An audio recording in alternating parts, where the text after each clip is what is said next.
The days of Walter Cronkite are over, and so I don't know that people were really trusting Brian Williams that much anyway. Not that they distrusted him.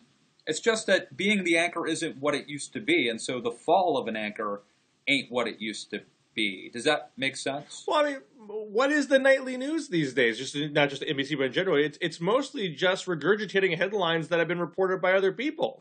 There's the occasional investigation.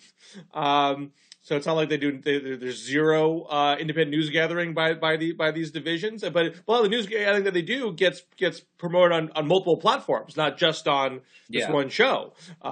So in a sense he's a news reader.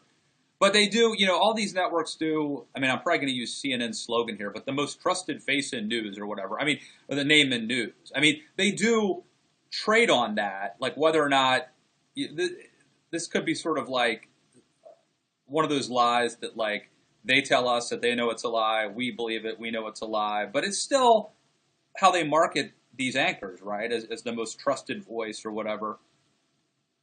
But it's not like you read a bunch of news during the day and you say to yourself, I'm not sure I should trust this. Let's turn on NBC Nightly News and see what Brian Williams has to say about it. And if he says it, then I will trust it. Nobody goes about their lives like that. Nobody does anymore, you're right. But there is this holdover from a throwback to a previous era where like the Nightly News was the gospel truth. And if the anchor, I mean, it's been said, of course, if Cronkite would have been elected president,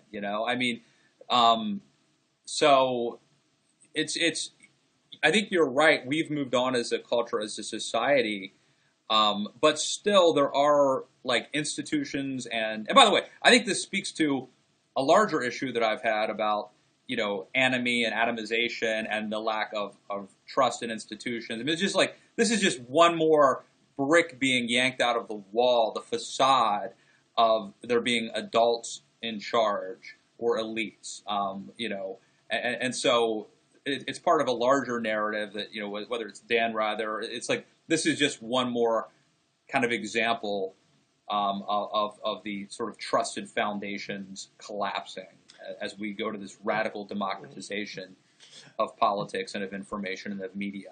I just think that I think NBC obviously they've got a lot of issues to sort out. Probably a lot of staff that's going to need to be changed because of this. But in many ways it could be an opportunity for them to say, let's rethink this whole operation. The reason we had nightly news shows going back to the 50s was a compact between us and the federal government that we were getting free spectrum and we would do public service programming in exchange of that.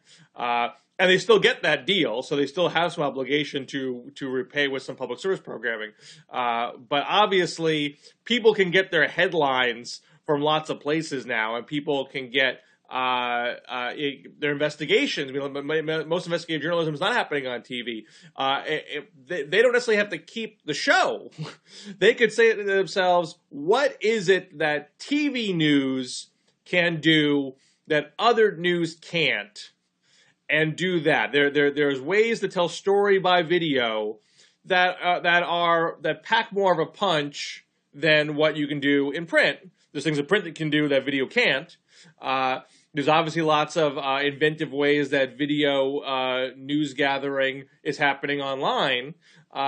They should be thinking about how to modernize the whole project of TV news gathering and analysis, and not be trapped by a 50-year-old model that I guess they do it because it's still profitable. Obviously, the audience is aging, but it kind of runs itself.